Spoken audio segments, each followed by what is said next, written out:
these are all questions based on realistic Lynn Haven governance scenarios. And with that, we will begin. The first question for you, Ms. Tinder, to start is using the current fiscal year 24 to 25 City of Lynn Haven budget. Identify one or more line items or departments where you would recommend cutting a total of $500,000 if required, and justify why. Which services or projects would you defend from any cuts and why? Okay, well, I did go back and look at the 24 budget. The budget's being done differently now than it was done in 2017. But it's very interesting to me. And there's a few things that really jumped out at me. Sports has gone up $91,000. Now, I love the sports that we have here for the kids and the adults and all of that. I would never say don't do that, because that's what makes our community as great as it is.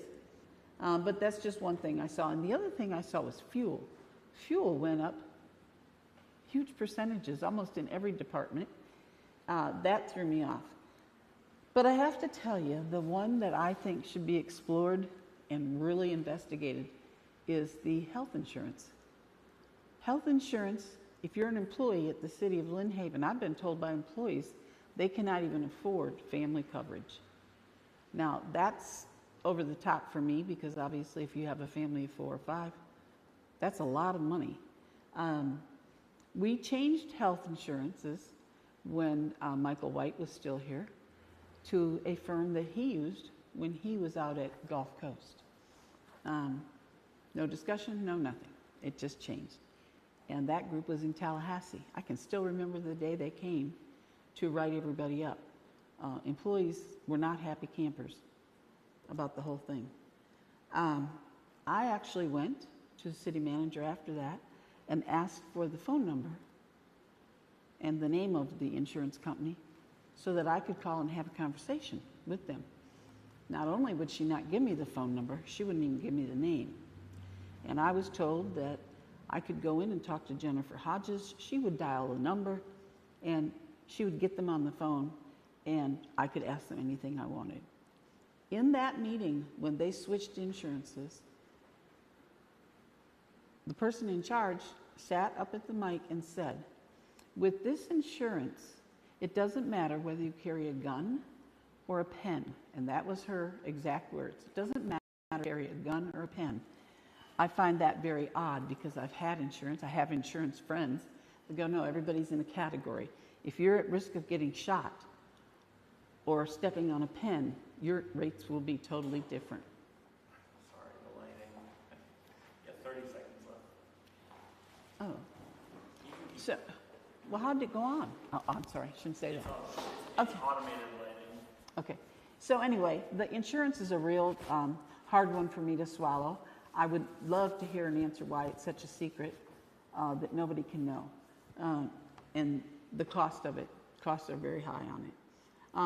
Uniforms, this one threw me off too. Uniforms for marketing, they went up 500%. 500%?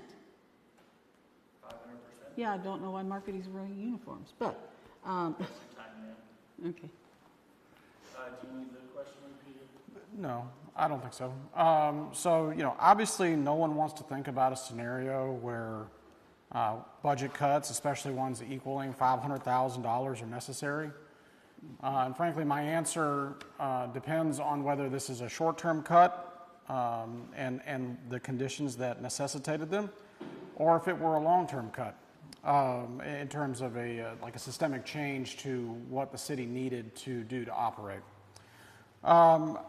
If they were indeed short-term in nature, I'd begin with the communications and marketing department. There's a number of special events that the city funds each year that are amazing, and my family loves to attend. But if it meant, no fireworks on the 4th of July, that almost feels sacrosanct, or no candy at the Halloween carnival in Sheffield Park, but that meant us being able to cover shortfall, then I think that that's something that the citizens ultimately could understand. You know, so if we were to say, and to when I was going through the budget and kind of looking for these opportunities to save money, the one thing that I wanted to try and do was not cut any jobs. And so so I didn't focus on any of those departments and tried to leave those salaries alone. But if we were to cut out the marketing and communications portion, not their salaries, but just the events and things, you could approximately save $370,000, which gets us, of course, almost all the way to our goal. We could achieve another $72,000 in savings by deferring some playground upgrades to Sheffield and Porter and Kane Griffin. And then finally, there was another $58,000 that I noticed that was earmarked for seawall repair. Again, if these are emergencies that have to happen, then we would find other areas to make those cuts. But those are a few of the departments that kind of jumped out at me, and I think that we could probably do well with deferring them. If the cuts needed to be long-term, I'd look to achieve part of the savings through use of public-private partnerships. So those same events that I referenced earlier, we'd go out to the business community and see if there would be any interest in having them take on some of those financial burdens. So that the city wouldn't have to pay for it. And when I say the city, I also mean by extension the citizens. If we allowed those things to be sponsored, like Winter Wonderland, then you know the city wouldn't be shouldering that. In either scenario, I'd do whatever I could to preserve the jobs of city employees. That's your time, sir. Thank you. All right. Our second question. So Jeff, you'll start with this one. Second, choose a recent agenda item from the past 12 months that received strong resident support, but that you personally would have concerns or objections to, or that the residents didn't support, but you did. What was it? How would you have voted on it? And how do you balance public sentiment with your own values? Thank you, sir. So for this question, I'm actually going to give you two. I'll give you one that I am unsure of, and one that I supported that ultimately I think maybe we could have done something a little bit differently. There's been a request by a group of citizens to begin allowing alcohol sales at private events held in our parks, and it went so far as to one citizen actually drafted an ordinance that the city could consider. It was discussed briefly, but no action was taken. We'll see if it comes back before the commission in the future. If it were, and I was a commissioner, I would be skeptical, I can be perfectly frank, because I have deeply held convictions surrounding alcohol consumption and believe that the mixture of public spaces and alcohol do not often mix well. The ordinance proposed by the citizen was quite thorough and covered almost every scenario a person could expect to encounter when holding such an event. I would seek to offer an amendment, and the simple amendment is this, that any event held would not be in conjunction with another event that's already happening, such as a concert or the 4th of July or Winter Wonderland or Halloween or any of those things, because I just think that it could lead to some unnecessary difficulty and unnecessary negativity. Next, I talk about, something that received a lot of attention. That's the RV ordinance, the recent RV ordinance. At first, I was actually pretty in favor of mirroring Panama City's policy, and that was the initial effort by the commission. But then when we got to hear it and kind of see it play out, it was obvious, at least to me, that maybe we needed to go our own way and draw our own ordinance, and that's ultimately what the commission did. I think that's probably the right step, that they listened to public outcry, they listened to public input, and ultimately scrapped the proposed policy and are rewriting it, and that will be back before us, back before the commission in a short order. And that's pretty much it for what I would do. Thank you.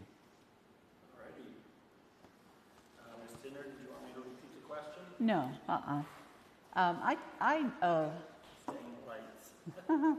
I agree with Jeff on the alcohol situation.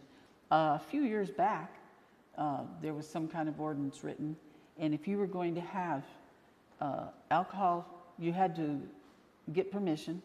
Even if you were doing it in your own backyard, you had to get permission, list what you were eating, what you were drinking, if you were having entertainment, and so on and so forth. I don't know if they still do that, but I can tell you that when you get a large group of people together, depending on the day of the week and that type of thing, we had an event happen down at Kane Griffin Park, and there was a shooting, everybody was drunk, staggering all over. We had the Lynn Haven Police, the state troopers there, we had the Sheriff's Department there, and we may have even had the Panama City Police there. When Chief Ramey came around the corner, after he had been called, when he came around the corner in his vehicle, the people at this event tried to block him from coming in the street, from driving around the corner. It was just massive. People were hiding their children in the back of their houses that lived right there facing Kane Griffin Park. It was horrific. I didn't hear about this for 3 weeks. And the only way I heard about it was a resident came to the cafe and said,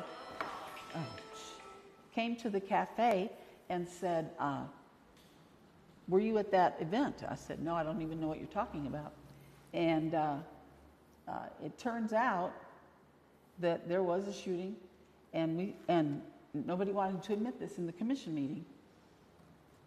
And somebody in the front even said, oh, there's no shooting. I said, oh, but there was. And I asked Chief Ramey to come up front. And I said, would you straighten this out for us? Because the person who told me there was a shooting said that Chief Ramey came and dealt with it. So I asked him, was there a shooting? He said, yes. The lack of transparency when we make a mistake, when we make up things that don't work to our benefit or to the benefit of the community, that lack of transparency is what causes all the mistrust. I believe we have to be upfront. Why would we want alcohol for a kid's Halloween party? You know, parents should go trick or treat for their shots somewhere else, but it shouldn't involve 10-year-olds. Anyway, as far as the things that we voted for, I was amazed that the Home Depot or the marina passed the way it did, and with all the gusto of the people, but they don't understand what's going to happen. And the gentleman who owns that, I can't say what I want to say, but I can say before when it was voted down because he couldn't even pay for it. He did not have the money. He currently has 40 LLCs. So. Thank you. All right, question 3, you'll start with this one, Ms. Tinder. Referencing a decision you made as a professional, a public servant, a board member, or community leader, describe a time you now believe you got it wrong. What was the situation? How would you handle it differently? And what did it teach you about public accountability? Oh, that is a loaded question. And I am going to sound extremely arrogant when I say this. So get ready. You can jump on this one. Wouldn't dream of it. I can't think of a situation that I voted on or whatever where I feel like I made a mistake, and I would always take accountability to any choice I made. I am a big believer in people have the right to have their own decisions, and if Jeff and I don't agree on something, it doesn't mean he's wrong and I'm right, or vice versa. Everybody has their own perspective. And from where they sit, they can be looking at the same situation and still have a different opinion about an item. I have voted no and been the only commissioner to vote no many, many, many times. And if I promise you, if I weren't convicted to that no, I wouldn't do it. That's all I got to say about that. So 2.5 minutes. 2.5 minutes. Well, I just don't want to sit and say how right I am all the time. No, I don't mean to say that. I really don't. But I think about I vote for the residents. That's who I represent. I have voted for things that I didn't necessarily think, maybe we should be voting for, but if I had residents on my back going, oh no, I don't like this, I always voted for them. And I usually would voice that opinion too, that I'm voting for the residents on that particular item. For going the rest of your time? Yeah, for going the rest of my time. I can talk all night long. Do you need the question repeated? Sure. She did spare a little bit of time for She did. Yeah, Yes, thank you. I appreciate you're it. welcome. Referencing a decision you made as a professional, public servant, board member, or community leader, describe a time you now believe you got it wrong. What was the situation? How would you handle it differently? And what did it teach you about public accountability? Do you want some time back? No, you go ahead. Okay. Use my name and then I'll be able to finish this sentence. Well, first of all, that's okay. Well, first of all, Judy is way too kind when she says such nice things about me. I don't know Well, if you're a that nice counts. person. As you may or may not know, I've been a professional sales representative for over 20 years. During the past 2 decades, I've learned many, many valuable lessons that still directly impact how I conduct myself today. These lessons haven't always been pleasant, and it turns out that I am very fond of learning things the hard way. Well, maybe not fond, but certainly good at it. Many years ago, I had an account that received an incorrect shipment of supplies. Normally, this is not a big deal. It's easily remedied. We just make it right. When the error was brought to my attention, I offered credit on all but a small portion of the incorrect items because they had been used and could not be returned. Now, I made that decision in the moment to refuse credit on those items, even though it was our fault. That refusal to give a small concession cost me the entire account. And I can safely say that was a big account, and that one hurt. The lesson I learned that day was about making mistakes right. How does this apply to governing? Well, for me, it means taking ownership when the wrong decision, however well-intentioned, is made. It also taught me to consider the positions of other parties involved before making a final decision, just like Ms. Tinder said. Just like an effective sales representative, an effective public servant should listen to all sides of an issue, take responsibility for mistakes, and make decisions that balance the interests of everyone involved. By adopting this mindset, I've been able to build many long-lasting business relationships. By taking this approach into governing, I believe we can build increased trust between the public and City Hall. When citizens see their elected officials hold themselves accountable, I believe they will want to further engage in the process of local government. Thank you. All right, that's perfect, because I was going to cut you off to give her time since you mentioned her. Oh, you did mention me. Twice. No, You it's okay. have 60 seconds. No. Here's your extra time to follow up on that. Okay.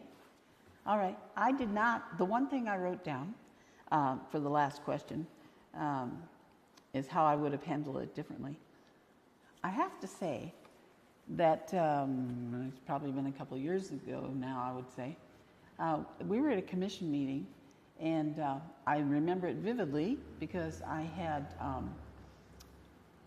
our attorney was sitting there, Pat Perna was there, Brandon Aldridge was there, Margot Anderson was there, and Dan Russell and myself. Mr. Finch, James Finch, had come to my cafe that morning. And I'm telling everybody, it was the first time I'd ever met him. He came, he brought me some maps, and he said, I know you don't know me, but would you please take these to the meeting and give them to the commissioners? I said, sure. I handed them out. One of the commissioners got very angry, wanted to know where I got them and all this kind of stuff. What happened that day was I made a motion to do a design build, and 2 other commissioners also agreed. It was passed 3-2. The next meeting, all of a sudden, it didn't exist. The thing I regret the most was not standing up and fighting for that, because we could have saved millions had we built behind Walgreens. Thank you. You're welcome. All right, question. So even though you just answered, you actually had started with that question, so we would have finished with you, so it'll be your response, Jeff.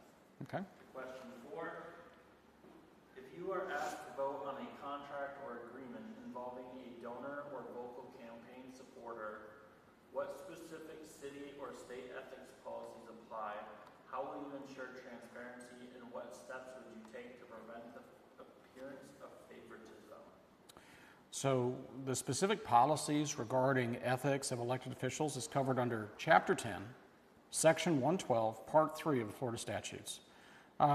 The Code of Ethics, and so I was reading through it, and one sentence that jumped out at me that I thought really impacted and was kind of the essence of the entire section is the Code of Ethics exists to, quote, strengthen the faith and confidence of the people of the state in their government. And of course, that trickles on down to us here in Lynn Haven. So I think that it would be entirely appropriate that if there's an action before the commission and it was somebody that had vocally supported me or donated to a campaign, I think a public statement just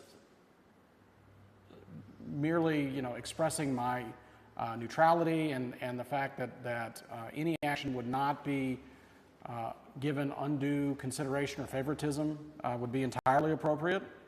If I were to find myself voting on a matter that could benefit me or my family in some special way, I would recuse myself from that vote. And I actually have done this before when I was on the planning board. I had a customer that was building development, and I felt that there could be some, even though it was a recommendation, not a decision, and we are not, it was not binding in any way because the commission could have made a different decision. I felt that it was appropriate to recuse myself just to avoid the appearance of impropriety. Those are the steps that I would take. I mean, ultimately, what you want to do is make sure that the public knows that you're not accepting anything inappropriate, you're not giving anybody special favors. That kind of thing has no place in government at any level. Unfortunately, we see it happen all too often at levels above the municipal level. And I think that the fight to change that can start here. So, thank you. Still got a whole minute left. Yield? Yield. All right. Got some feedback from the crowd watching that you'll have to get closer to the mic if you can and speak up. Don't pull it closer to you. It's as far as it goes. You'll just have to either that or raise your voice a little more. Did you want me to repeat the question for you? No. Okay. No. All right. Your 3 minutes starts now. I think when people are unethical, it just screams, and people know it, they see it, they can feel it. And I also believe the same about being honest and being ethical. People know that about you too. They know your heart, they know how you feel about things like that, and I'm very open about that. Matter of fact, probably too open constantly. But I would recuse myself if there was a huge issue. Now, let me say this. My last election, I would not accept anything over $50 in a contribution. It worked out. I won. No problem. And it was certainly easy to keep track of for your reports. This time, I have accepted up to $1,000 from different donors. But absolutely, there's not one that I've accepted that would even consider asking me for a favor or assume that I would vote for them just because they did that. If I would ask my residents, I'd say, if you want me to recuse myself, I will, because they're the point, not me. So I would definitely do that. But I also think that residents know that about you. I feel it in my heart that they know that about you. I think they know Jeff and I are both honest. And I think he's honest, and I don't even know the guy. But I definitely feel that he's honest. So I have seen commissioners accept things that they shouldn't. And I've seen it said right in the commission room. And that's a scary thing. And you don't trust that person from that point on out. Let me tell you, the red light goes up and stays there. I had a roofing company offer me, they came out to repair my roof a few years ago after Michael. And they offered me a repair job for free. And I said, oh, gosh, no. Give me the bill. I need the bill. Take a picture of the canceled check. I go overboard to make sure that I have proof that I'm doing everything on the up and up. And I can't say that about everybody, and I wish I could. But like Jeff said, I hope it's going to start now. I hope people are going to start making us more accountable. And I go into the dusk. Okay. And it's morning now. Anyway, that's my answer. Okay. There's 30 seconds left if you want. Really? Yeah. No. Okay. I'm going to leave it there, I think. Well, with your remaining 25 seconds, I'll ask that whoever gets elected do something about the timer on these flights.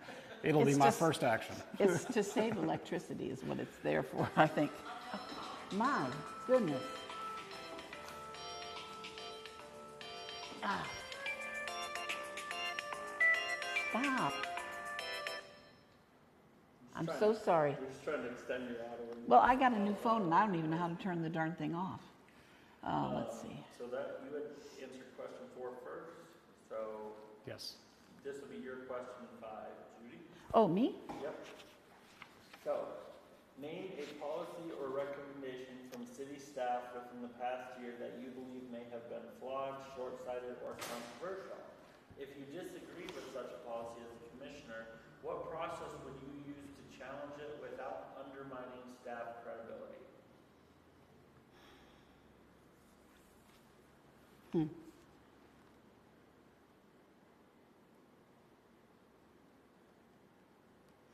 I would just have to ask an awful lot of questions. One thing that I feel is, and I won't be very popular for saying this, but one thing I feel we need to go back to, the city of Lynn Haven has forgotten that the commissioners hire the city manager. The city manager does not control the commission. She only controls the staff, the people that she has hired. And I feel that we should have total access to any city staff. But it appears, use that word, it appears that our city manager takes a little more control over staff and tells them who they can talk to and who they can't. I said it appears. So I think that's one thing that needs to change. When I first became commissioner, I could ask any employee any question out in the open. And before I left, if I stopped and saw an employee and said, "How's your cat?" that person was called in the office and said, "What did Commissioner Tinder want?" I don't know how that appears, but it appears like it shouldn't be that way. And I'm being nice when I say that too. I think the policies that Michael White brought on need to be revisited. I was very disappointed with him when he brought them, but he only brought them because he brought them from Gulf Coast. They have policies in there. You can plant drugs in an employee's car and then go find them and have them arrested. I don't know if anybody knows that, but it's in there. If you're caught with drugs in your car or whatever, you can be arrested. And they also have total access to your car when you're clocked in. I think some of the things, I've had employees come to my house, stop in my house and tell me things that I'm just going, what? I still have 2 notes that a boss made 2 employees handwrite to get somebody fired. And they did. She was fired. But, and that person is still there, still works there. I just think that, again, it comes from your perspective. You have to be, I don't believe you have to be, but I prefer to be kind about situations. And I think that we need to put it in writing to protect the innocent, not to protect the guilty, but we need employee policies that will protect them. All done? No, I'll keep going, but you went 10 seconds. Yeah, that was your 30-second limit. No. I'm good. All right. Mr. Snyder, do you need the question repeated? No, I don't believe so. You know, in thinking about this question, it was difficult for me to come up with something that within the past year, because I think a lot of the things that get people fired up have taken place further back than that. One recent example, and I think that it was rectified, in my opinion, correctly after the fact, was the overtime payment to salaried employees. I don't think that's something that should happen, except in extraordinary circumstances. And there should be a clear policy in place before it happens not a policy written after it takes place. Yep. But again, the public was heard, it was rectified, and I don't think that you'll see it happen again in the future. But in terms of how I would address it, I would begin with a conversation trying to determine the point of view and the justification that led to the decision being made. I would seek counsel from our city attorney and city manager to make sure that I understood all aspects of the policy, because, you know, I'm honest enough to say that, you know, you don't know what you don't know. And if there's something that I'm missing, I sure want to understand it, because I don't want to just be angry and fly off the handle and make a rash decision or throw somebody under the bus when that doesn't need to be the case. I would seek advice from trusted members of the community to get their perspective on that policy. And if I still disagreed with it, I would make my views known to my fellow commissioners through appropriate channels and get their feedback. Finally, I would seek to change the policy in a positive way that I believed would benefit the community as a whole, while seeking to achieve consensus from fellow commissioners. I would not, under any circumstances, publicly shame or embarrass city staff, because that would only lead to a breakdown and it would lead to a breakdown in future opportunities to collaborate. And you know, the one thing that I believe is that we can't break down into teams. We have to have one team, and that's Team Lynn Haven. And if if we reach a place where we're being negative toward one another, or the elected officials are being negative toward city staff, then then all parties involved are going to be much less likely to engage, and the only people that lose when that happens is the citizens. So that would be all I have to say about that. All right. Question 6. A Lynn Haven resident, and this is obviously a hypothetical, a Lynn Haven resident claims they've submitted multiple unresolved complaints about a recurring neighborhood issue, such as flooding, code enforcement, traffic, and have now gone to the media after city inaction. Describe how you would investigate, intervene, and respond publicly, and how you follow up long term. It's probably not that hypothetical as I said, but all right. We'll start with you, Mr. Snyder. Thank you. So the first thing that you need to do as a commissioner is we would need, and you certainly don't want to call anybody a liar or anything like that, but you would need to determine the veracity of the claim. Whatever it is, you need to make sure that it actually occurred, that multiple attempts were actually made. And the good thing about it is that because the city is a government organization, there's usually a paper trail for all types of correspondence. So I would pull that, I would ask to see all of those information, all of that back and forth, and determine whether, what steps or where the failure occurred, if a failure did indeed occur. And then I would engage with, of course, going through the proper channels, which would be the city manager, down to the department head, down to the department, and see that whatever the issue was, that it would be rectified in short order. In terms of responding publicly, assuming that this is now in the realm of the media, I think that we would try to put out some sort of statement addressing it directly, letting people know that the resident had been heard, that the problem had been addressed, that the issue had been solved, and that moving forward, policies and procedures would have been updated to make sure that it didn't happen again. Because the last thing that we need as a city is residents whose concerns aren't being heard. That would be a catastrophic, or could lead to a catastrophic failure, and one that it's one that we've got lots of other things that we need to be addressing, and resident satisfaction, of course, is chief among them, but it's one that we can't afford to just let go by the wayside, and we can't afford to let our residents feel like they're not being heard, because that's how we get ourselves in trouble.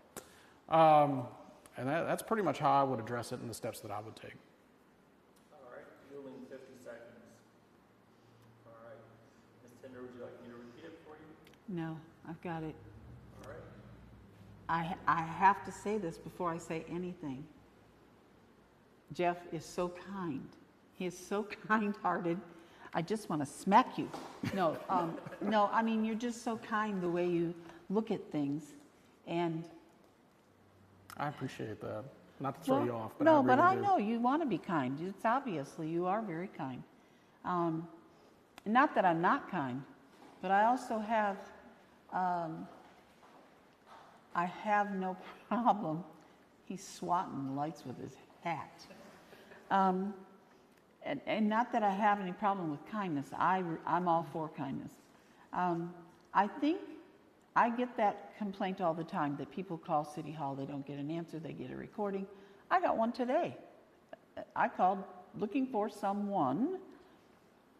They gave me the number, and it was a recording saying that the recorder was full and that I would have to call back tomorrow because they don't return calls for 24 hours. So I'm coming back to the thing that I proposed that people might have laughed at. I think we need a resident hotline. And I think every call for every single person should be recorded and what they want, what they're calling about, whether it's running water that they don't know where it's coming from or whatever it is. I feel it's really important. I kept making calls, so I finally got a human being. And they had to switch me around the circle until I got to the person I wanted. But the average resident doesn't, have the time or does not want to take the time, I guess, or they get frustrated and they just give up. I think permits and all the things that we're talking about, frustration as, are we on 7? 6. Darn it, I want to answer 7. Okay, we'll get no, as far as delayed services and things like that, I've seen our people, I have seen our departments almost do miracles. A number of years ago, we had a guy whose whole first floor was underwater over on Colorado Avenue. He was 83. The water just rolled down the street. It all landed in his yard. The city's recommendation was that they put his house up on stilts and put a big stairway for him so that he wouldn't get wet coming down the stairs until he got to the bottom foot or two. Then he'd have to put on his swim gear. But he could get almost down without getting wet. He was 83. He didn't want stairs. He ended up leaving Lynn Haven. And I hated to lose him because he was a great guy. He helped all of his neighbors and everything. But there are ways that we need to get together with our residents that are having problems one-on-one. Thank you. Repeat the question for you. We're on number 6. I thought you already answered that. I thought I did. Yeah, he did. Oh, you did. Sorry. That's okay. Now is your chance to answer number 7, Judy. And it's funny that you mentioned frustration because it's titled Personal Frustration as a Citizen. Think of a first-hand experience you've had as a Lynn Haven resident where you felt frustrated, neglected, or confused by a city process, whether that be permits, park service delays, what have you. What would you change if elected to improve the citizen experience based on that event? Okay, I go back to my resident hotline. I really think it's needed. I think it's important. We have so many seniors that live alone. It would help them immensely. I never promote spending a lot of money, but I think if we had a resident hotline, there should be a magnet for every resident. It should go on their refrigerator so they have this number. But I think we have to man it too. We can't man it with somebody who knows nothing about what they're talking about. They can't, they have to know what water is and a leak and all those kind of things and whatever might be going on. I saw on Facebook, which I swear I'm going to get off, but I saw on Facebook that somebody was upset because the day we were going to pick up all the trash, there were 2 days. The first time I read it, it said the 25th and 26th of April. And then I read it yesterday or the day after somebody complained that nobody ever came by. And they said, no, it's May 5th. And I'm going, I'm not calling. I don't have any trash out there. But boy, I would be frustrated too if they say one thing and do another. Another thing that I think is important, and I'm just going to inject this and I won't say anything else about this. We used to really pay close attention to how many employees the city had. Matter of fact, it was on the budget. Every department had a number, and it told you how many people that was for. I've not seen that in ages. How many people work in each department? I sound negative when I say this against the nice guy Jeff, but I gotta say, if you don't keep track of how many people have their cousins working with them and their aunts and their uncles and their ex-wives and all this business, employee staff just grows. You know, it just grows. And that's all I'm going to say about that, I think. Thank you. All right, you're yielding 1 minute. Go for it. Use it all. You need it repeated, Jeff? No, I've got it here. And so, you know, the question, of course, is to think of a firsthand experience. And I've actually got a couple. You know, I had one where I was trying to schedule a special trash pickup. The line went to a voicemail, said that they would return a call, but the voicemail was full. I've had other residents share that exact same scenario. And so to address that, again, we're not, you know, I'm not disparaging our employees. I'm sure they probably couldn't answer because they were out in the field addressing something. But I think that's a clear instance where we can do better. And so if that means that we have a dedicated staff person to answer the phone in these various departments that the public has an interest in, then I would be in favor of making that happen, so that when a person calls the city, because they're not calling to check the weather, they're not calling to ask about how that employee's day is going, they're calling because they need something. And so if that meant that we shifted some personnel around, then I would be in favor of that. Another one, and this actually just came to me as I was sitting here, there are some instances where there needs to be a little more clarity on the city calendar with regard to meetings. We had there was a meeting from the Finance Review Committee a few weeks ago. It was not on the city calendar. It was not published. It was noticed, I think, barely a few days prior.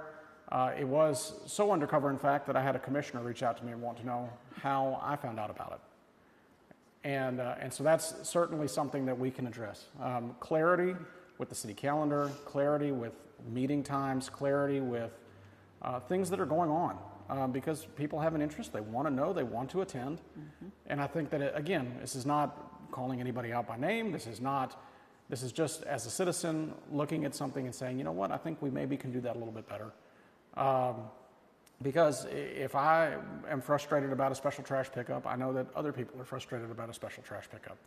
And if I'm frustrated about not being able to easily access meeting times and locations, then I'm sure that there are other folks that are upset about that as well.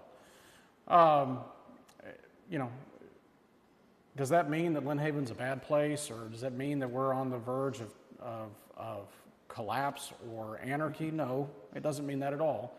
It just means that it takes concerned citizens taking the time to voice their concerns, and it takes an interested municipal government, whether that be the commissioners or the hired personnel, to listen and make the changes so that we can all have a good experience when we interact with each other. Thank you. All right. The next question will be number 8, borrowed policy or innovation. Then we'll start with you, Jeff. Identify a specific policy, infrastructure, solution, or civic project from any other U.S. city that you believe would benefit Lynn Haven. Why is it applicable here, and what's your plan to research it further and build community and or commission support? So I actually got a couple. First one, I think, is one that we could do relatively quickly and easily, and that's a dog dining permit. You know, people are very, very fond of their four-legged family members, and they want to be able to have them with them. And so I think that if we were to find ways to get that pushed through, to where if you're dining, say, at Victoria's Last Bite, and you wanted to bring your pooch with you, you could. Yes. You could. and you wouldn't have to worry about animal control intervening or having anything to say about it. We also have a number of new restaurants opening. I mean, the Slice House on Florida Avenue, K-Hall's over on the plaza on 390. And so, you know, I think that that's one of these things that we can explore that I think would be something that would contribute to the overall betterment of our community. Another one is an investment in the arts. And a really neat, I can't take credit for it. This was my wife's idea.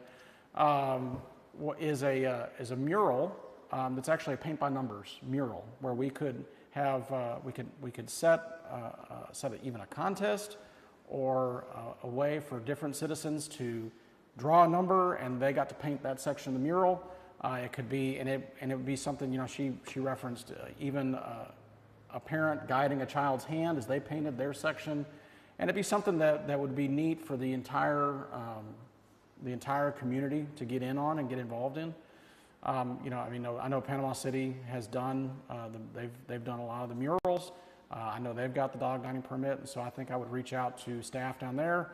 I know that a lot of our city staff have relationships with staff at other municipalities.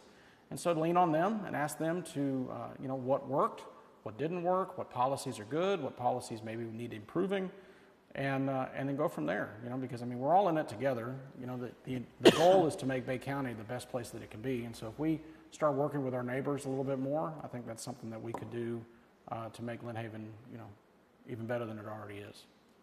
Thank you. All right, within 45 seconds. We'll probably end up with a bonus question at this rate. Judy, did you want me to reread it? No, because I like some of his ideas. Now, we do allow dogs. And by the way, just so you know, when a dog comes in with a collar, a certain collar, you're not even allowed to ask if that is a support dog. Mm-hmm. If you do, you could be in big trouble. Mm-hmm. So we welcome any dog that's well behaved. I have a friend who's terrified of dogs. And thank goodness she doesn't come in a lot when there are dogs. But most people come and sit outside. We have a dog bowl that when we see them sit down, we take the dog bowl out with water before the people even get a drink. And people, for the most part, with animals are very considerate. More considerate, true statement here, more considerate than parents with children. And that is truth. The dogs are better behaved than the small children. I'm not saying your kids, I'm just saying. That's just a statement. Okay, that's I see it every day. You can say my kids. No, you're not your kids. I see it every day. We did have a thing with a mural a few years back, and it kind of backfired. But you know what it was? I think the community didn't get much say. And before we knew it, they were talking about painting this beautiful portrait of a woman on top of the water tower on 77. And then people started saying something because that's not what they wanted. I'm not sure what they wanted, but it did kind of die after that. I like the idea of doing something at the park and even at the ballparks, the sporting places where, you know, a lot of families love to hang out and that's their, you know, their entertainment. I think those are good ideas. How would I prioritize? I think no matter what we're going to do here, one of our biggest projects is going to be sewer. And we know it's falling apart. We know we're going to have to do something to fix it before it does fall apart. It's millions and millions of dollars. I think you jumped tonight. We're still on 8. I'm done with 8. Okay. No. I mean, you can be. No. What would you change if elected to improve citizen experience? First thing I would do is I think we should pick a commissioner that's there now and just vote them out, and Jeff and I will both go in and share our ideas. That's what I'm saying should happen. I'm done with 8. I think there's a lot of things that we can do to help our public. Well, since you would like to move on to 9, here's your chance. Debt and infrastructure strategy. Yes. Based on city records and public discussions, Lynn Haven faces tens of millions of infrastructure costs over the next decade. How would you prioritize projects such as sewers, stormwater, streets, sidewalks, etc.? And what is your position on bonding, debt, grant seeking, and new revenue streams to fund these? Okay, my big concern, I think, would be sewer, because it's going to catch up with us and it's going to sneak up. And if it should break down, what in heaven's name would we do if we didn't have a replacement? I know this means going into Bay County and going in with them to run that sewer from up north. I'm going to say up north. But I think it's something we really have to watch for. I hate taxing our residents. Every time something happens, we want to raise taxes. And I think if we would just be a little smarter in our planning, I don't have a problem with bonding. We've done plenty of it, as long as it's paid back from where it's supposed to be paid back from and when.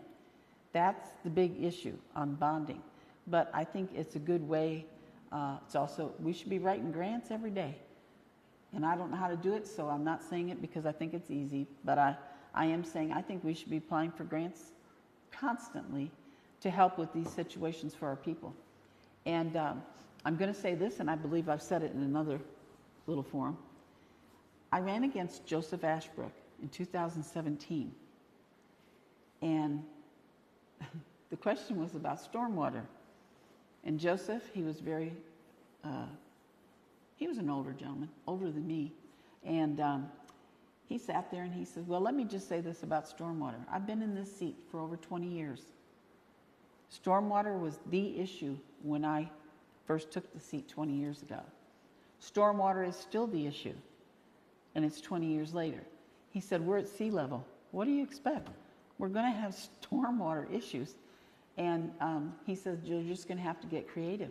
Somebody recently told me, and I like this idea too. Matter of fact, right over there, 2 blocks, there's one of those cement, I call it a culvert, but I don't know. It's huge. It's huge. Got to be 8-10 feet across and the same in depth.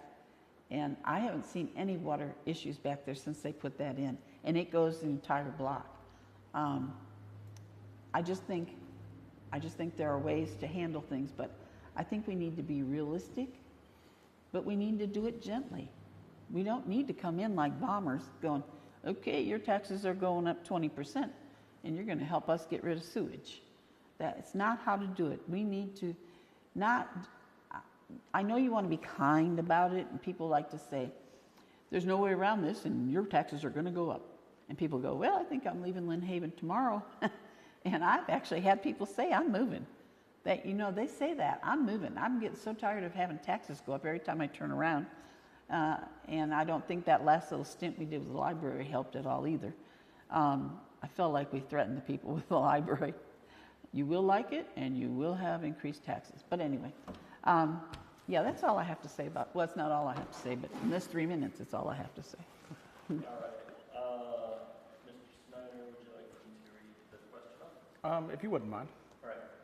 Based on city records and public discussions, Lynn Haven faces tens of millions in infrastructure costs over the next decade. How would you prioritize projects such as sewage, stormwater, street, sidewalks, etc.? And what is your position on bonding, debt, grant seeking, and new revenue streams to fund them? So my priorities actually mirror Ms. Tinder's. The sewer plant, first and foremost, as it's nearly at or above capacity, that project needs to be addressed and it needs to be remedied as quickly as possible. We do have a solution, a possible solution in place in the partnership with the county. It seems like probably a pretty good deal to me from all I've seen and heard, and it does provide for some offsets because we would gain a lot of customers, which would hopefully mitigate any actual raise in sewer rates. And it would get and it would also get our sewer plant off of the Bay Shore, because that like I've said at previous forums is an ecological disaster waiting to happen. It would free up approximately 4 acres for redevelopment there at Kinsall Park, which could give us space for expanded youth sports programs or green space for the public to enjoy right there in the kind of the heart of the historic 1911 plat. My next priority, of course, is stormwater. And again, Lynn Haven being essentially flat, Stormwater is always going to be an issue. We've made a lot of progress over the last several years, and I think that it's one that we can't do anything but be vigilant with it. It's always going to be something that we're going to have to be concerned about, and so turning a blind eye to it is not an option. And then my final priority would be, improving, continuing improving of our roadways, using our surtax money to carry out the legislative paving, to make sure that our roadways stay in good repair. In terms of funding, I would aggressively pursue grant opportunities. One of the things that I actually heard at a commission meeting not too long ago is that grants are going to become harder and harder to come by as we grow. Because grants are historically for smaller municipalities that don't have robust funding, and so that's going to be one that we're going to have to be very judicious in how we go after. I would be willing, it's one of these things that you never want to be the guy that says we need to raise taxes. I would be willing to explore new revenue streams as long as they were clearly defined, specifically address the needs, and there was an understanding that that language was included to sunset the additional revenue stream after the projects were completed. So this is not a forever tax. We roll it out, we address the need, we let it go away. I would work as hard as I could to limit new debt in the form of bonds, realizing that while debt is often necessary, it shouldn't be something that we take on lightly, because frankly, the more debt that we carry, the less agile we'll be in our ability to meet the needs and expectations of citizens. That's your time. Thank you. All right, we've got about 5 minutes left, so I think we'll just be able to squeeze in question 10 here. Number 10, referendum interpretation and planning. I guess this is a great one because you guys get to see the results of the referendum. Mm-hmm. Refer to the results of the 3 non-binding referendums on the April ballot, particularly the one regarding expanded zoning powers for the commission. How would you interpret the mix of passage and failure for these 3 referendums, and what do these results signal about resident attitudes toward development, city tools, future ballot initiatives, and how would you apply the insight of those results? Is it my turn to go first? Yes. Okay. All right. So the good thing about like you mentioned, is that we can see these results. They're about a week old now at this point. And the cool thing about it was that we got to see the opinion of basically 3,000 citizens. They got to tell us how they feel about it. The question number 1 about the establishment of a library, it failed, and I think that a lot of that had to do with the language. I think people want. And that's evidenced by the passage of question number 2. People want a library. They don't want to, or they don't feel at this time like it would be wise to use money to construct it. I put out an idea yesterday about possibly using those the leftover insurance money from the old library to revitalize the McMullen Library there on Georgia Avenue. I think that could be a very creative way to utilize those funds, get the most bang for our buck, and offer something right there in the heart of Lynn Haven that's easily accessible by citizens and children there at Lynn Haven Elementary. And I guess that leads directly into question 2. The citizens want some way, they want a partnership with the Northwest Florida Library System to offer library services in our community, and that's something that we should explore and I think try to get accomplished as quickly as possible. So whether it's using existing space or taking on space through the acquisition or acquirement of property, I think that's something that we probably have a vested interest in getting done sooner rather than later. And then 3 was the question about zoning, and that ultimately did fail, and I think that was another, I think that had a lot to do with the language of the question, because I don't believe that zoning is a bad thing. I think that's something that we should pursue as a city, because as we've talked about, and I think has been referenced in multiple commission meetings and forums, Florida's a right to develop state, and so as long as a potential developer meets all the requirements in our codes, in our ULDC, then they are allowed to build whatever it is they would like to build, and the commission doesn't have a choice in the matter. They don't have a say. They don't get to say no unless they want to risk, legal action. And so I think if we were to take another look at zoning, possibly bring in the policies that the citizens like without necessarily going all the way into a full-blown zoning map, that may be something that we could explore. I think it probably wouldn't be a bad idea. I like the idea of zoning because ultimately it gives the city the opportunity to hold developers to a higher standard. That they don't get to just come in and build whatever they want. We don't have, I think the last count is like 17 places to get a chicken sandwich on Highway 77. So, what does that mean? If we were to roll out a zoning map, that means that possibly we have some nicer sit-down restaurants. That is your time, sir. Well, thank you. Wow. Would you like the question repeated? No, I was taking notes as he was talking, so. And let me ask you this, if I may. This is the last question. So if something very important to me, I want to get in, I can put it in here? Yeah, it's your 3 minutes. Okay, well, I'll answer this first. A while back, I was hoping the zoning thing would go through, but then I was also hoping that strong heads would prevail, because you can go just crazy by rezoning everything, and that would not be good. Our residents would have a fit over that. I remember a gentleman that wanted to work on semis right over here, 2 blocks over here, right in the middle of the neighborhood, and all the neighbors were hysterical. Every one of them was at the meeting. God, don't do that. He's going to be out there all times, day and night, working on semis. My heart went out to them. And that to me is kind of important. I think you have to be very careful about zoning, but I also think it has a place.